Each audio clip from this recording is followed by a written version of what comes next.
Hello students, welcome my channel. Students, today we will do fifth poem of plus 2 class.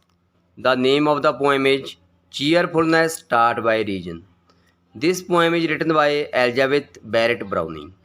I am going to explain this poem stanza by stanza. First, I will give you the outline story. Then, we will do exercise of the stanzas. ਦੇਖੋ ਬੇਟਾ ਜਿਸ ਤਰ੍ਹਾਂ ਇਹ ਜਿਹੜੀ poem ਹੈ ਐਲਜ਼ਾਬੈਥ ਬੈਰਟ brown ਦੀ ਲਿਖੀ ਹੋਈ ਹੈ ਇਨ ਦਿਸ ਪੋਇਮ ਦਿਸ ਇਜ਼ ਦਾ ਪੋਇਟੈਸ ਯਾਨੀ ਕਿ ਕਵਿਤਰੀ ਹੈ ਦਾ poetess says that in this world people have complaints about everything ਜਿਹੜੇ ਲੋਕੀ ਨੇ ਸ਼ਿਕਾਇਤਾਂ ਕਰਦੇ ਰਹਿੰਦੇ ਨੇ ਵੀ ਆਰ ਪੈਸੀਮਿਸਟਿਕ ਦੇਖੋ ਬੇਟਾ ਇੱਕ ਹੁੰਦਾ ਆਪਟੀਮਿਸਟਿਕ ਇੱਕ ਹੁੰਦਾ ਪੈਸੀਮਿਸਟਿਕ ਆਪਟੀਮਿਸਟਿਕ ਹੁੰਦਾ ਆਸ਼ਾਵਾਦੀ ਹੋਣਾ ਪੈਸੀਮਿਸਟਿਕ ਹੁੰਦਾ ਨਿਰਾਸ਼ਾਵਾਦੀ ਲੋਕ ਕੀ ਹੋ ਚੁੱਕੇ ਨੇ ਪੈਸੀਮਿਸਟਿਕ ਹੋ ਚੁੱਕੇ ਨੇ we must have hope in the creation made by God ਸਾਨੂੰ ਪਰਮਾਤਮਾ 'ਤੇ ਵਿਸ਼ਵਾਸ ਰੱਖਣਾ ਚਾਹੀਦਾ ਹੈ ਵੀ ਸਾਨੂੰ ਸ਼ਿਕਾਇਤਾਂ ਨਹੀਂ ਕਰਨੀਆਂ ਚਾਹੀਦੀਆਂ ਇਸ ਤਰ੍ਹਾਂ ਬੇਟਾ ਇਹ ਪੋਇਮ ਦੇ ਵਿੱਚ ਕਿਹਾ ਗਿਆ ਹੈ ਵੀ ਜਿਹੜੀਆਂ ਜ਼ਿੰਦਗੀ ਦੇ ਡਿਫੀਕਲਟੀ ਅਤੇ ਸੋਰੋਜ਼ ਨੇ joys and sorrows are the part of life ਇਹ ਅਕੋਰਡਿੰਗ ਟੂ ਦਾ ਪੋਇਟਸ ਇਸ ਕਰਕੇ we must face all these difficulty cheerfully ਸਾਨੂੰ ਖੁਸ਼ੀ ਖੁਸ਼ੀ ਇਹਨਾਂ ਦਾ ਸਾਹਮਣਾ ਕਰਨਾ ਚਾਹੀਦਾ ਦੇਖੋ ਬੇਟਾ ਮੈਂ ਸਟੈਂਜਾ ਪੜ੍ਹ ਰਿਹਾ आई थिंक मैं सोचदा we are too ready with complaints ਅਸੀਂ ਤਾਂ ਇੱਕ ਦੂਜੇ ਦੀ ਸ਼ਿਕਾਇਤਾਂ ਕਰਨ ਨੂੰ ਬਹੁਤ ਰੈਡੀ ਰਹਿੰਦੇ ਹਾਂ ਇਨ ਦਿਸ ਫੇਅਰ ਵਰਡ ਆਫ ਗੋਡ ਪਰਮਾਤਮਾ ਦੇ ਵਰਡ ਦੇ ਵਿੱਚ ਵੀ ਹੈਵ ਨੋ ਹੋਪ ਸਾਨੂੰ ਕੋਈ ਉਮੀਦ ਹੀ ਨਹੀਂ ਹੈਗੀ ਇੰਡੀਡ ਬਿਯੋਂਡ ਦਾ ਜੈਨਿਥ ਹੁੰਦਾ ਸਿਖਰ ਐਂਡ ਦਾ ਸਲੋਪ ਢਲਾਣ of you grey blank of sky we might grow faint ਅਸੀਂ ਧੁੰਦਲੇ ਹੋ ਚੁੱਕੇ ਹਾਂ ਟੂ ਮਿਊਜ਼ ਅਪੋਨ ਐਟਰਨਿਟੀ ਹੁੰਦਾ ਹੈ ਦੇਖੋ ਬੇਟਾ ਮਿਊਜ਼ ਹੁੰਦਾ ਹੈ ਜਦੋਂ ਕੋਈ ਵੀ ਕਵੀ ਕਲਪਨਾ ਕਰਦਾ ਹੈ ਉਹਨੂੰ ਪਰਮਾਤਮਾ ਨੂੰ ਧਿਆਉਂਦਾ ਵਿਚਾਰ ਕਰਦਾ ਹੈ ਰਾਊਂਡ ਆਵਰ ਐਸਪਾਇਰੈਂਟ ਸੋਲਜ ਦੇਖੋ ਬੇਟਾ ਐਸਪੀਰੈਂਟ ਦਾ ਮਤਲਬ ਹੁੰਦਾ ਹੈ person with a strong desire ਦੇਖੋ ਇੱਧਰ ਮੀਨਿੰਗ ਲਿਖਿਆ ਹੋਇਆ ਹੈ ਧਿਆਨ ਦਿਓ ਇਹ person with a strong desire to achieve a position ਜਿਹੜਾ ਵਿਅਕਤੀ ਪੂਰਾ ਸਟਰੋਂਗ ਡਿਜ਼ਾਇਰ ਦੇ ਨਾਲ ਅਚੀਵ ਕਰਦਾ ਕੁਝ ਉਹਨੂੰ ਕਿਹਾ ਜਾਂਦਾ ਹੈ now come on for a few days ਇੱਥੇ ਆ ਗਿਆ ਮਸਟ ਬਾਈਡਨ early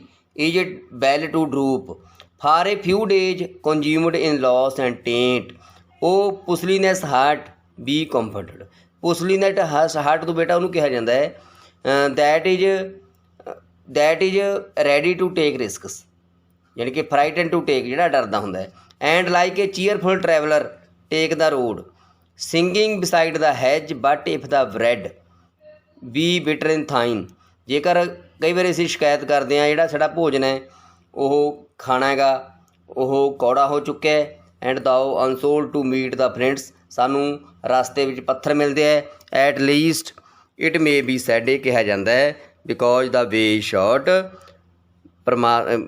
I think the God ਫਿਰ ਵੀ ਸਾਨੂੰ ਪਰਮਾਤਮਾ ਦਾ ਧੰਨਵਾਦ ਕਰਨਾ ਚਾਹੀਦਾ ਹੈ ਕਿਉਂਕਿ ਜਿਹੜਾ ਰਸਤਾ ਹੈਗਾ ਉਹ ਕੀ ਹੈ ਬਹੁਤ ਸਾਡੇ ਲਈ ਸ਼ਾਰਟ ਹੈ ਇਸ ਕਰਕੇ ਸਾਨੂੰ ਪਰਮਾਤਮਾ ਦਾ ਧੰਨਵਾਦ ਕਰਨਾ ਚਾਹੀਦਾ ਹੈ ਦੇਖੋ ਬੇਟਾ this is very easy poem very small and short poem ਦੇਖੋ ਇਹ 'ਚ ਇਹੀ ਕਿਹਾ ਗਿਆ ਸਾਨੂੰ ਸ਼ਿਕਾਇਤਾਂ ਨਹੀਂ ਕਰਨੀ ਚਾਹੀਦੀਆਂ ਜਿਹੜਾ ਸਾਨੂੰ ਪਰਮਾਤਮਾ ਨੇ ਦਿੱਤਾ ਸਾਨੂੰ ਸੈਟਿਸਫਾਈ ਹੋਣਾ ਚਾਹੀਦਾ ਹੈ ਆਪਟੀਮਿਸਟਿਕ ਰਹਿਣਾ ਚਾਹੀਦਾ ਹੈ ਦੇਖੋ ਬੇਟਾ ਸਟੈਂਜਾ ਬਾਈ ਸਟੈਂਜਾ ਦੇਖੋ ਇੱਧਰ ਆ ਜਾਓ ਹੁਣ ਤੁਸੀਂ ਆਪਦੀ ਬੁੱਕ ਦਾ ਦੇਖੋ ਪਹਿਲਾ read the lines given below and answer the question that follow O pusillanimous heart be comfort and like a cheerful traveller take the road ਜਿਵੇਂ ਕੋਈ ਵੀ ਬੰਦਾ ਸੜਕ 'ਤੇ ਤੁਰਿਆ ਜਾ ਰਿਹਾ ਹੈ ਚੀਅਰਫੁਲ ਟਰੈਵਲਰ ਸਿੰਗਿੰਗ ਬਿਸਾਈਡ ਦਾ ਹੈਜ ਮੀਨਜ ਕਿਨਾਰਾ ਝਾੜੀ ਦੇ ਵਿੱਚ ਸਿੰਗ ਕਰ ਰਿਹਾ ਨੇਮ ਦਾ ਪੋਇਟ ਦੇਖੋ ਪਹਿਲਾ ਆਨਸਰ ਹੈ ਬੇਟਾ name of the poet is Elizabeth Barrett Browning which figure of speech used in the above line above line ਦੇ ਵਿੱਚ ਕਿਹੜੀ ਮਤਲਬ ਸਪੀਚ ਕੀ ਯੂਜ ਕੀਤਾ ਗਈ ਹੈ ਦੇਖੋ ਬੇਟਾ ਪੁਸਲੀਨਸ ਹਾਰਟ ਨੂੰ ਕਿਹਾ ਗਿਆ ਹੈ ਪਰਸੋਨੀਫਿਕੇਸ਼ਨ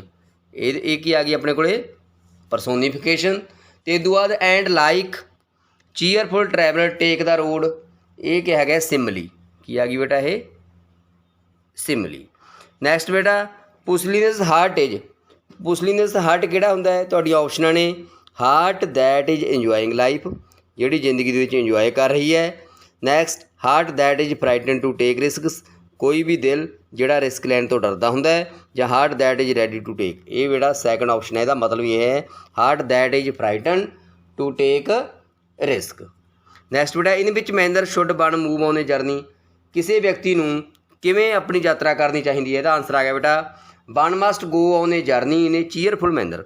खुशी खुशी सानू यात्रा करनी चाहिए है। आ लिखा बेटा चीयरफुल ट्रैवलर, ध्यान नाल पढ़ोगे तो हो। सैकंड बेटा be bitter in thine inn and thou unshod to meet the friends. सानू रस्ते 'ਚ पत्थर मिलते हैं, फ्रेंड्स मीन पत्थर। At least it may be sad, ये कहा जाता है बिकॉज द वे शॉर्ट, रास्ता शॉर्ट है।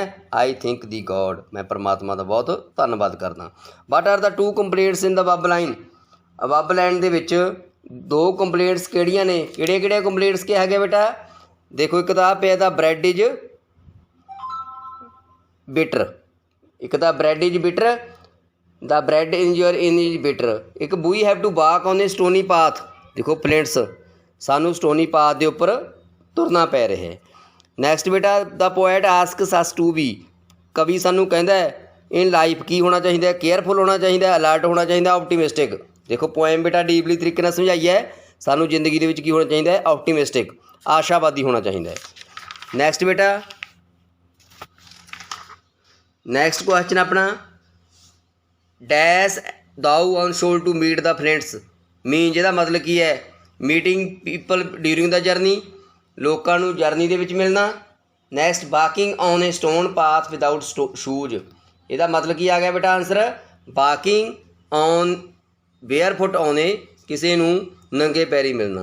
But should one thank for God, सानू परमात्मा धन्नवाद क्यों करना चाहिए है? देखो बेटा वी शुड थैंक गॉड आप कह सकते हैं because we have to walk a very short distance, क्योंकि सानू बहुत ही शॉर्ट डिस्टेंस के नाल तुरना चाहिए है। पता लग गया बेटा? देखो बेटा ये यही कहा गया पोएम के विच, मैं दो स्टैंजेज तुहानूं रीड करवाया है, यही पोएम यानी कि एग्जामिनेशन के आकर होणगे। इसका मतलब बेटा यह है the poet says that difficulties and sorrows are the part of life. जिंदगी के दुख सुख जिंदगी का हिस्सा ने। We must face are the difficulty cheerfully, सानू खुशी खुशी उन्हों का सामना करना चाहिए है। Even we have no shoes, जेकर साडे कोले शूज भी है नहीं, and the ways full of stone, साडा रास्ता पूरी तरह पत्थर नाल भरिया होया है। We must not loss heart, सानू दिल नहीं खोना चाहिए। Even then we must thank God, फिर भी सानू परमात्मा का धन्नवाद करना चाहिए है। बिकॉज द वे शॉर्ट, रास्ता शॉर्ट है, and we shall soon complete our journey, असी जल्दी ही अपनी यात्रा पूरी कर लवांगे। I hope you will understand this poem very well. मैनू उम्मीद है बेटा तुसीं इस पोएम नूं बहुत वधिया तरीके नाल हो करोगे। तो if you want to take like updates of these videos please share and subscribe my channel. Okay, thank you very much.